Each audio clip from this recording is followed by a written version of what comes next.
Bike accident తర్వాత mega hero Sai Tej చాలా కాలం సినిమాలకు దూరంగా ఉన్న సంగతి తెలిసిందే. ఇప్పుడిప్పుడే మళ్లీ సినిమాలతో బిజీ అయ్యారు సాయి తేజ్.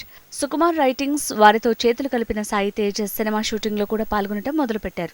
కానీ పవన్ కళ్యాణ్ తో సాయి తేజ్ ఒక సినిమా సైన్ చేసిన సంగతి తెలిసిందే.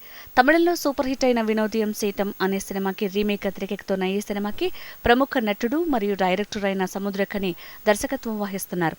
పవన్ కళ్యాణ్ ముందుగా ఈ సినిమాని పూర్తి చేయాలని అనుకున్నారు. దీంతో సాయి తేజ్ తన సినిమా షూటింగ్ ని హోల్డ్లో పెట్టేసి ఈ సినిమా షూటింగ్ మొదలు పెట్టాలని అనుకున్నారు. అన్నీ అనుకున్నట్టు జరిగితే ఈ సినిమా షూటింగ్ ఆగస్టులో పట్టాలెక్కాల్సిందే. కానీ ప్రస్తుతం ఉన్న పరిస్థితులు చూస్తుంటే ఈ సినిమా ఇప్పట్లో పట్టాలెక్కేలా కనిపించడం లేదు. ఒకవైపు త్రివిక్రమ్ శ్రీనివాస్, మహేష్ బాబు సినిమాతో బిజీగా ఉండగా పవన్ కళ్యాణ్ రాజకీయ పనులతో తలకిందులవుతున్నారు. కనీసం దర్శక నిర్మాతలకు కూడా పవన్ కళ్యాణ్ డేట్ల గురించి క్లారిటీ లేదు. కానీ సాయి తేజ్ మాత్రం పవన్ కళ్యాణ్ కోసం తన సినిమాలను పక్కన పెట్టేసి ఇప్పుడు ఇబ్బందులు పడుతున్నారు.